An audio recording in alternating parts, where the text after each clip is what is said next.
Bonjour, j'ai fait un petit effort sur la lumière, mais ça ne se voit pas beaucoup. Ma vidéo est toujours un peu très palichonne, mais ce n'est pas le but de mes interventions. Aujourd'hui, je parlais de quelque chose qu'on appelle l'invisible. C'est-à-dire que si un enfant se présente à l'école ou ailleurs, hein, euh, s'il est gaucher, on va voir évidemment qu'il est gaucher. Admettons qu'il soit un peu en difficulté auditive, sourd, donc on va s'en rendre compte immédiatement. Visuellement, on va s'en rendre compte aussi. Admettons qu'il soit un peu, qu'il bégaye un peu. Tout ça, ce sont des différences qui sont visibles immédiatement. En revanche, la dyslexie, c'est une différence qui est invisible.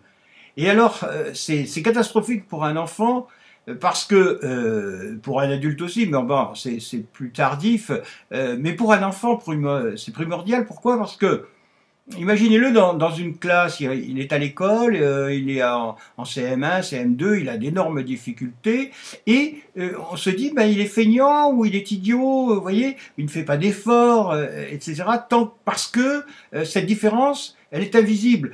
S'il boitait, on dirait tout de suite, ah ben, on va l'emmener chez un spécialiste, lui faire des chaussures, enfin, vous voyez, tandis que là, on ne s'en rend pas compte. Et ça, c'est catastrophique pour le départ de l'enfant, parce que personne ne lui vient en aide. On le critique, mais il n'y a pas une idée de secours par rapport à cette différence, la dyslexie, différence invisible. Donc il n'y a pas de secours qui arrive immédiatement pour un enfant, c'est plutôt la critique.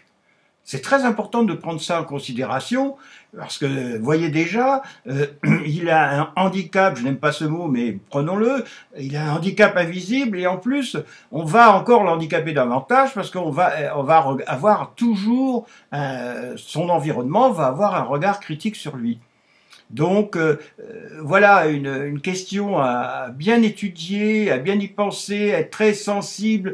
Alors il y a des enfants qui ont des difficultés à lire ou en orthographe, c'est pas pour ça qu'ils sont dyslexiques, mais veillez à bien surveiller s'il y a des difficultés comme ça, à déceler la dyslexie rapidement.